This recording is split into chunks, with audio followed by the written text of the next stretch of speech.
Film distributing కంపెనీలు ఎగ్జిబిటర్స్కు సరైనటువంటి సమాధానమే పవన్ కళ్యాణ్ తన యొక్క ఫేసే నుంచి ఇచ్చినట్టుగా అనిపిస్తున్నది.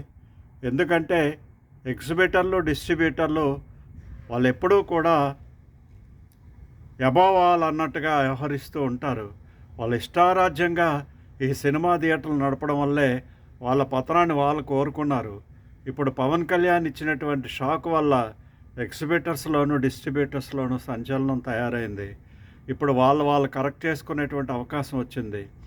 మరి పెద్దలు ఎవరైనా సరే ఇన్వాల్వ్ అయ్యి అన్నెసరీగా దానికి పరిష్కార మార్గం కనుగొనడం కంటే సరైన మార్గంలో ఆ డిస్ట్రిబ్యూటర్స్ వచ్చే విధంగా పవన్ కళ్యాణ్ చేయబోతున్నాడు. కాబట్టి అతనికి ఎవరైనా సినిమా పెద్దలు సినిమా శ్రేయస్సు కోరుకుంటే అతనికి సపోర్ట్ చేసినట్లయితే తప్పనిసరిగా ఇది వన్స్ ఫర్ ఆల్ కరెక్ట్ అవుతుంది. ఎప్పుడు ఇటువంటి బెదిరింపులకు పాల్పడరు. వాళ్ళ వ్యాపారం మానేసి స్ట్రైకులు చేయడం ఏంటి? దానికి కావాల్సినటువంటి కరెక్షన్స్ చేసుకోవాలి కదా. మరి ఆ విధంగా లాభాలు వచ్చినప్పుడేమో వాళ్ళ మహారాజుల కింద, లేకపోతే వాళ్ళు మిగతా వాళ్ళని నిందించడం ఏంటి? ఇటువంటి వాళ్ళని తప్పనిసరిగా కరెక్ట్ చేయాల్సిందే. పవన్ కళ్యాణ్ చేసింది 100% రైట్. జై హింద్, జై భారత్.